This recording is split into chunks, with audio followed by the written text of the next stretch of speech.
Lá no Mackenzie, tanto na universidade como no Markgraf. Depois eu explico por que falar isso separadamente, tá bom? Eu estou aqui representando o presidente da ABPOL, eu sou diretor de inovação e tecnologia da ABPOL e eu vou falar um pouquinho da Associação Brasileira de Polímeros. Para quem não conhece, ela foi fundada em 1998, reunião de grupos de brasileiros que estavam discutindo polímeros no Brasil, né, em algumas conferências. A ideia aqui também é mostrar para vocês que a ABPOL não é só feita para estudantes, professores, mas para a comunidade da indústria, pesquisas no geral, tá? A gente está com um formato um pouco mais diferente nesses últimos anos, a gente vem se modernizando, tentando atingir todos os setores, né, ligados ao polímero, aos polímeros, não só apenas a academia, mas o setor industrial também. A nossa fundação foi em 88 e aqui tem uma série de eventos que aconteceram com o tempo, né? Principalmente o Congresso Brasileiro de Polímeros, o primeiro CBPOL foi em 91 aqui em São Paulo, tá? Logo em seguida foi criado também a revista de polímero, onde temos publicações acadêmicas e técnicas industriais. Vocês conseguem acessar o site da ABPOL, ter acesso a esses artigos, tá? São bem interessantes, artigos do estado da arte da área de polímeros, principalmente a área de compostos e blendas. E aqui tem algumas outras datas importantes, como as criações da ABPOL regional. A ABPOL Sul, a ABPOL Nordeste, a ABPOL Norte. A gente tem expandido os centros da ABPOL para a comunidade científica brasileira como um todo, tá?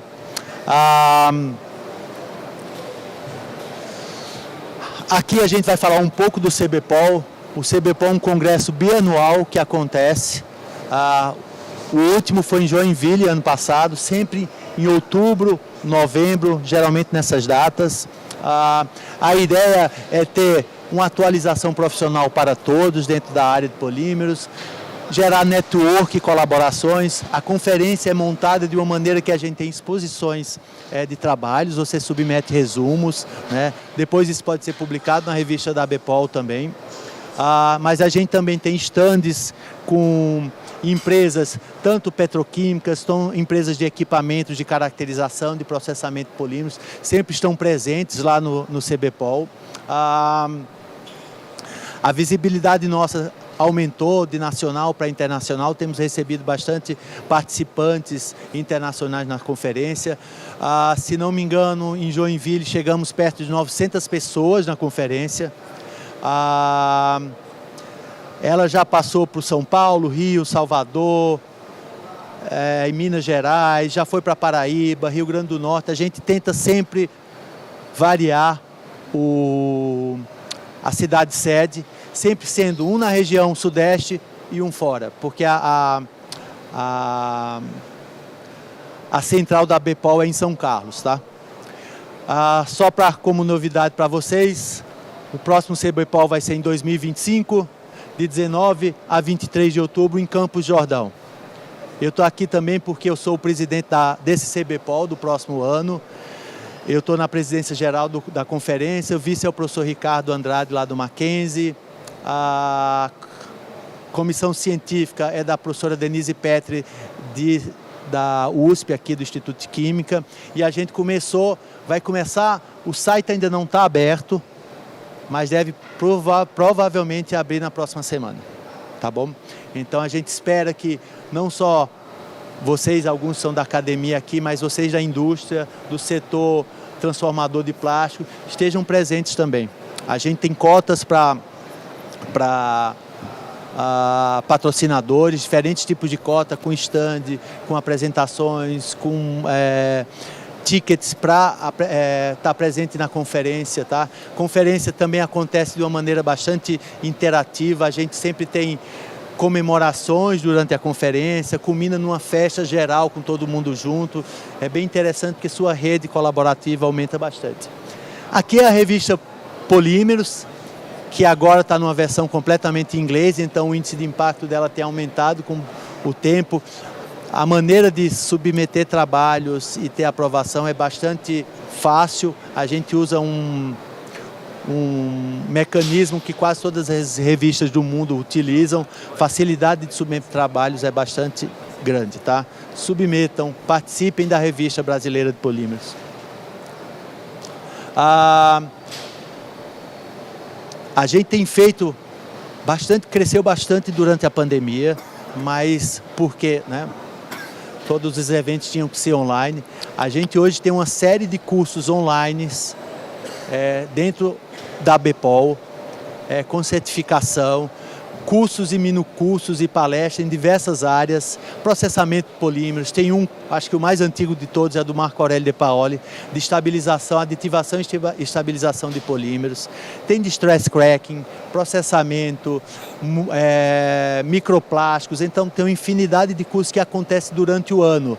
Entrem no site da ABPOL, abpol.org.br, que esses cursos vão estar listados. Já tenho acho que mais 4 para esse segundo semestre. Vale a pena, são cursos bastante interessantes, online, então facilita muito para todo mundo, tá? A gente tem também um sistema de colaboração interlaboratorial.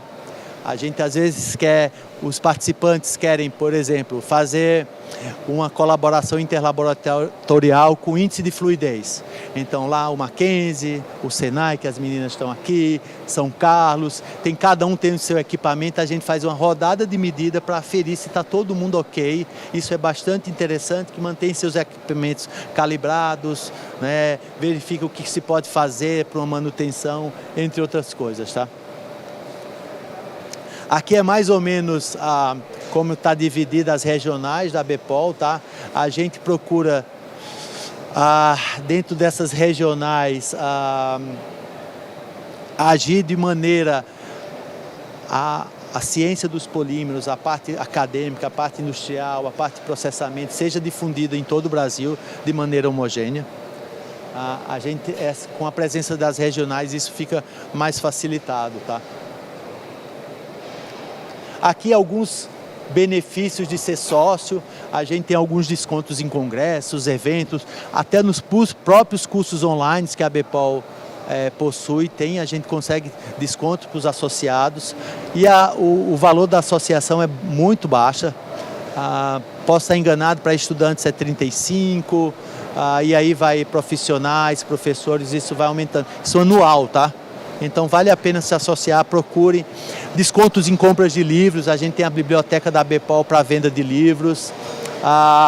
Dentro do CBPOL você pode divulgar sua logomarca, você pode ter seu stand, você pode ter um spot para uma apresentação dentro da conferência, tá? Tem várias maneiras de patrocinadores, e aqui são algumas categorias dos patrocinadores que pode acontecer dentro da conferência também, tá? Logo a gente vai estar com o site aberto da conferência e com isso vai estar aberto os valores para a conferência, mas para ser sócio da ABPOL como associação mesmo, isso já está aberto, você pode entrar lá na abpol.org.br e conseguir se associar facilmente, tá? Aqui são alguns contatos da ABPOL, e-mail, Facebook, Instagram, WhatsApp, LinkedIn. Hoje a gente precisa participar de tudo, senão a gente não consegue alcançar todo mundo de maneira mais acessível, tá? Bem, eu vou passar para a segunda parte. Quanto tempo ainda já se passou? Só para eu ter uma ideia.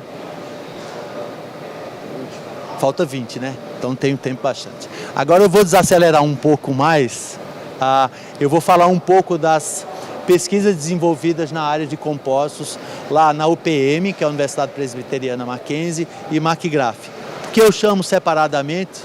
Porque antigamente o Instituto de Pesquisas em Grafeno e Nanotecnologia, o McGrath, era embaixo da Universidade Presbiteriana Mackenzie. Hoje somos um centro de negócios separado, tá? É independente da universidade, por mais que nós, professores da universidade, fazemos parte do quadro de professores pesquisadores do McGrath, são unidades separadas.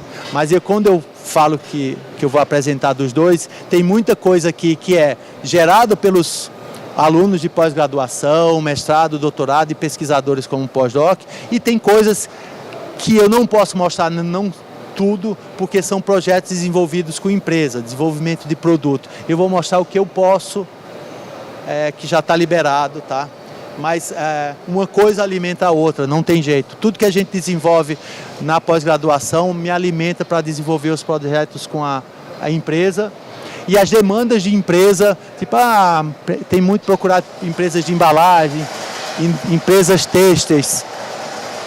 Isso alimenta também o que a gente vai procurar pesquisar com os alunos de pós-graduação. Então isso facilita bem nossa vida lá.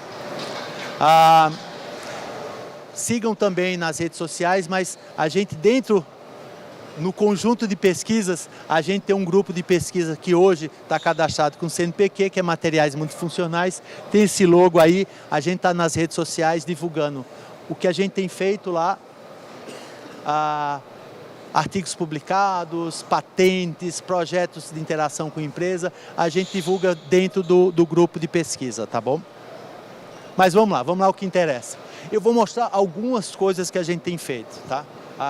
Separei de uma apresentação grande que eu fiz interna lá no Mackenzie, peguei as coisas que são mais interessantes e que eu acho que devem chamar mais a atenção da gente para quem trabalha com grafeno na indústria transformadora de plástico, tá? Aqui só um exemplo. A gente começou há muito tempo atrás trabalhando com isso e a nossa preocupação era, naquele tempo não era nem preocupação da qualidade do grafeno, era como é que o grafeno está dentro do polímero depois que eu ponho ele numa extrusora, depois que eu injeto uma peça, e a gente procurou usar de diversas ferramentas. A primeira que a gente procurou foi a microtomografia. Como a gente faz tomografia do corpo para ver como é que está nossa situação, a gente faz nos polímeros também e consegue ver a distribuição do grafeno lá dentro.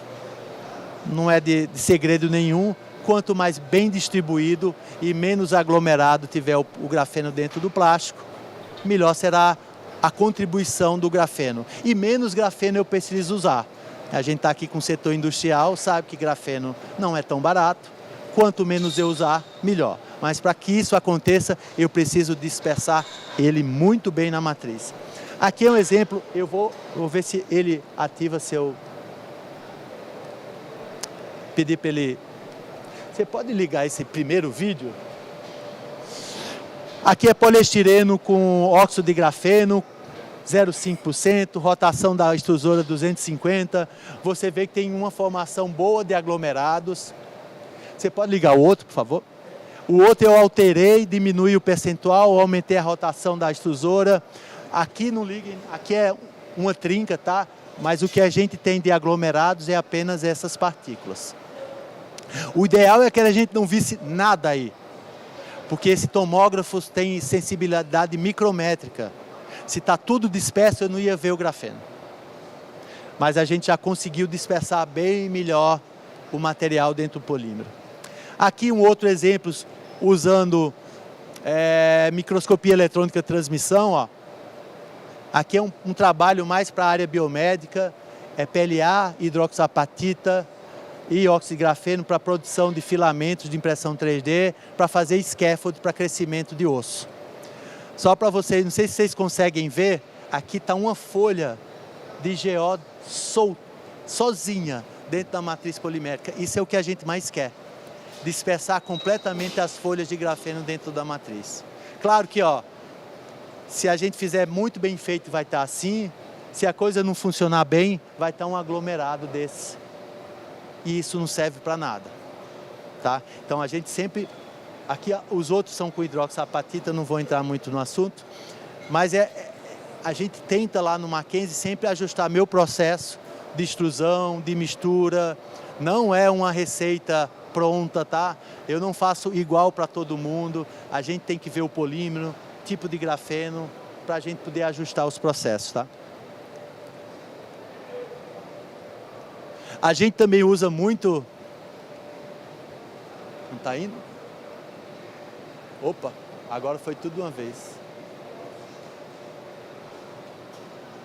A gente usa muito, por mais que quem está lá no setor industrial não preste muita atenção, vou mudar a frase, a gente precisa muito utilizar a parte teórica, cálculos, equações de previsões de propriedade, a gente faz isso muito também lá, para muitas vezes ver que o resultado final lá depois da extrusão tem alguma relação com a teoria e os cálculos de propriedade via equações, tá? A gente faz bastante isso, tanto com a parte de equações de previsão de propriedades. Eu acho que você tenta passar esse aí. Que eu acho que tem um vídeo aí. Eu acho que é o próximo. Você pode... Aqui a gente, só para vocês terem uma ideia, a gente simula as cadeias poliméricas, é uma simulação por... A gente tem uma folha aqui e aqui tem as cadeias, a gente vê a adesão do polímero, que eu estou estudando, nesse caso uma poliamida 1010, com oxigrafeno. Você pode passar o outro também, por favor? E aí eu faço a mesma simulação com grafeno. E a gente vê que a energia de ligação com grafeno é bem menor, ou seja, o oxigrafeno, devido a alguns grupos químicos que a gente coloca lá no grafeno, consegue interagir melhor com o polímero e eu consigo ter uma transposição de propriedades do oxigrafeno para a poliamida mais efetiva que com grafeno. Ou seja, a gente faz os testes teóricos e simulações antes de passar para a escolha dos parâmetros de processamento. Então, muitas vezes a gente começa... A empresa chega lá no Mackenzie, no Arquigraf, faz, eu quero trabalhar com polímero, meu trabalho com polímero X na área, sei lá, injeção de para-choque. A gente vai ver, será que é o grafeno que vai resolver? Ou o grafeno é muita forçação de barra, eu não vou conseguir dispersar o grafeno nessa resina. Então a gente dá um passo atrás, verifica o que é melhor para aquela resina, para depois começar a parte experimental.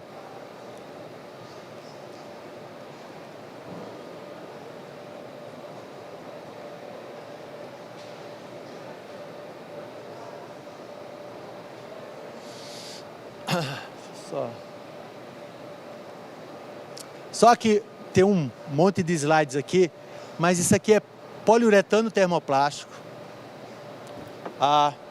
Essa curva de tração aqui do TPU, puro.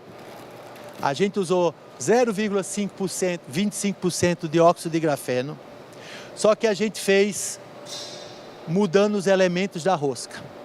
Troquei elementos de mistura por elementos extensionais, variei o design da minha rosca. E eu tenho 4 configurações, 1, 2, 3, 4. Dá uma olhada o que é que eu fiz com TPU, que se deformava, sei lá, até 200%. Coloquei 0,25 de grafeno. Essa aqui é a configuração básica da extrusora. Mudei, ó para onde vem, ó. Ele sai de 200 para 1000% de deformação. Eu estou mudando só configuração da minha rosca, ajustando o meu processo para receber o óxido de grafeno. Essa é uma patente que a gente, por causa disso, a gente melhora tanto propriedades de tração, como resistência à abrasão, coeficiente de atrito, tá? Claro que por trás tem toda uma... Ali tem imagem de FM, de dispersão, como é que ficou o TPU, depois da presença do GO, o que cada elemento de rosca fez. Deixa eu ver se... Opa. Isso aqui deu uma patente não só aplicada, não só depositada, mas já registrada nos Estados Unidos, tá? Com o pessoal da Case em Ohio. Só para vocês terem...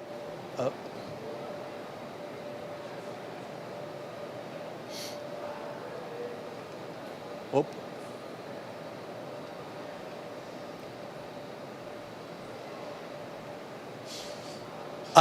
A gente tinha um trabalho com ABS.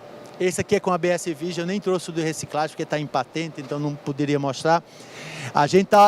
A ideia era ter um pouco de condutividade elétrica no ABS, tá? Que poderia ser desde dissipação de carga antistática na superfície da peça injetada, mas a gente queria percolar. A gente precisa, para o grafeno gerar condutividade elétrica, conseguir passar corrente via polímero, eu preciso que as placas de grafeno se toquem. A gente chama isso de percolação. O problema é que se você tiver um grafeno de não muito boa qualidade, assim, de várias camadas empilhadas, você vai precisar de mais grafeno para fazer essa percolação. A gente sempre quer trazer isso para o mínimo possível. Se você vê em trabalho na literatura, as pessoas vão conseguir com 10%, 15%, 5%, inviabiliza completamente, porque o primeiro vai fragilizar o polímero, né? Vai ficar caro a peça. A gente aqui já conseguiu percolar, chegou já a 10 a menos 2, que já é propriedade antistática em polímero, com um pouquinho, dá para ser um pouquinho menos de 2%. A gente foi ajustando o grafeno de excelente qualidade, em média abaixo de 5 camadas, mas o problema é que cada vez que você usa grafeno com mais qualidade, ou seja, mais número de camada menor possível, a tendência dele aglomerar ainda é maior. Isso é termodinâmica. Mais área de superfície, então o processamento vai se tornando cada vez mais complicado. Então tem que ter uma mão muito ajustada, tem que ter uma estratégia muito bem feita de processamento. Isso a gente já consegue fazer, são mais de 10 anos trabalhando em cima do extrusora, entendendo os sistemas. Todo sistema que aparece novo é um desafio, a coisa não se comporta de forma linear. Então a gente precisa tempo mesmo de trabalho em laboratório, tá?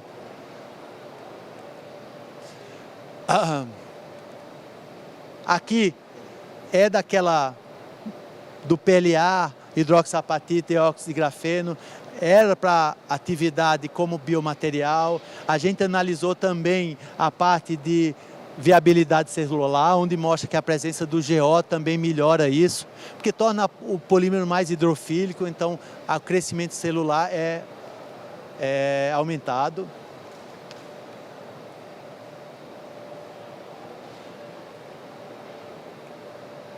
Aqui é um trabalho que a gente tem feito com polímeros biodegradáveis. Estou roubando um filminho que foi feito lá no Senai, tá? Que eles fizeram esse serviço para a gente. A gente trabalha com PBAT, que é o Ecoflex da BASF. Se utiliza muito polietileno para recobrimento de plantação, que chama mulching filmes. A gente tem feito isso com PBAT, que é uma matriz biodegradável.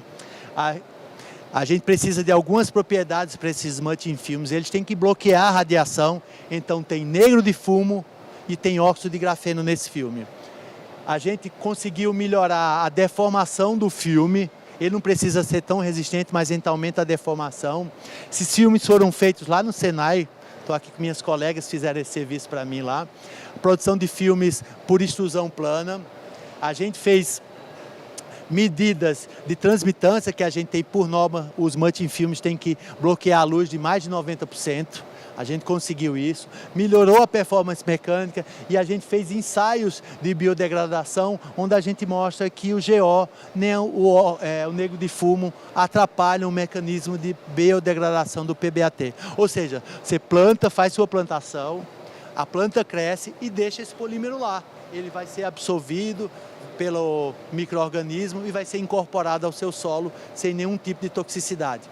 A gente está numa fase agora, eu não tenho os dados completos, que a gente está medindo a toxicidade do solo devido à presença do polímero, não só a taxa de biodegradação, tá? Aqui é um outro polímero biodegradável, PHB, o Brasil já foi o detector da patente. A gente tinha a empresa que produzia PHB aqui, que chamava PHB Brasil. É um polímero obtido por microbiológico, tá? A partir do açúcar. A gente conseguiu com 0,1% de grafeno melhorar a resistência e impacto desse PHB. A gente prova que ensaios de tração também a gente consegue tenacificar esse PHB, que é extremamente frágil.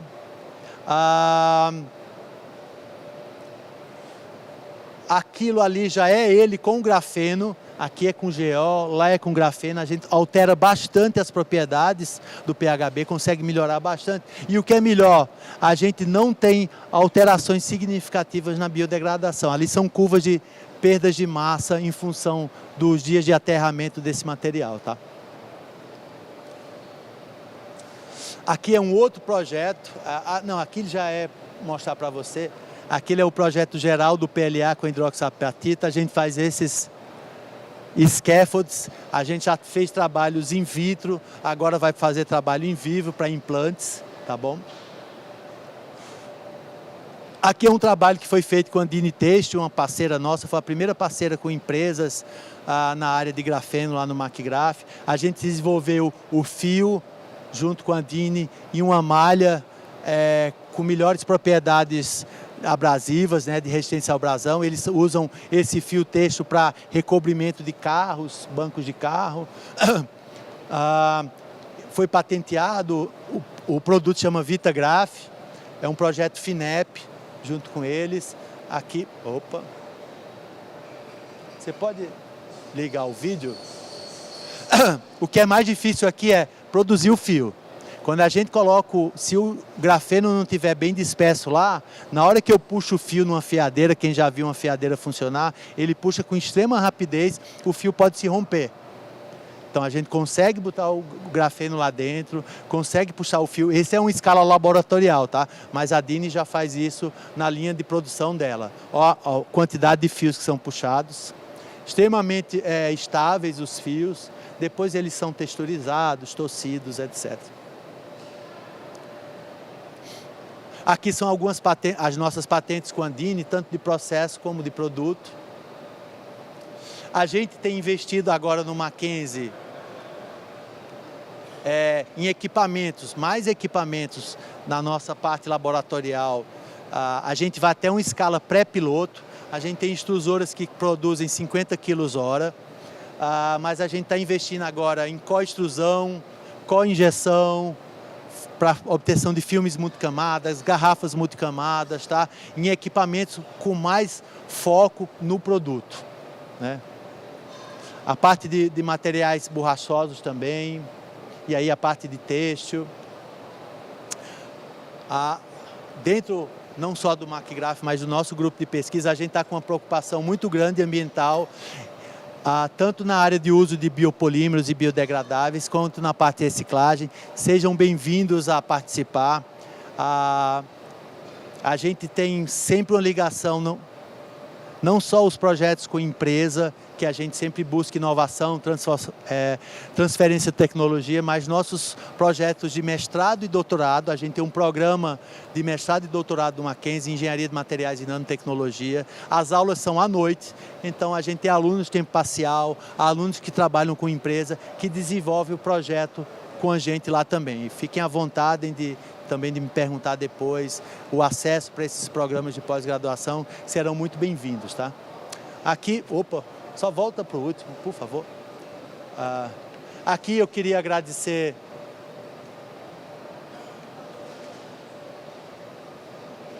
alguns agências de fomento, Macpesquisa, INCT, FAPESP, FINEP, INCT de Geologia, CAPES, CNPq, tá?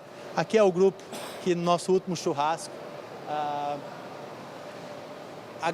Agradeço a presença de todos. Sigam a gente nas redes sociais, que a gente sempre tem atualizações do que está acontecendo lá no Mackenzie, tá? Muito obrigado a todos. Pergunta aqui.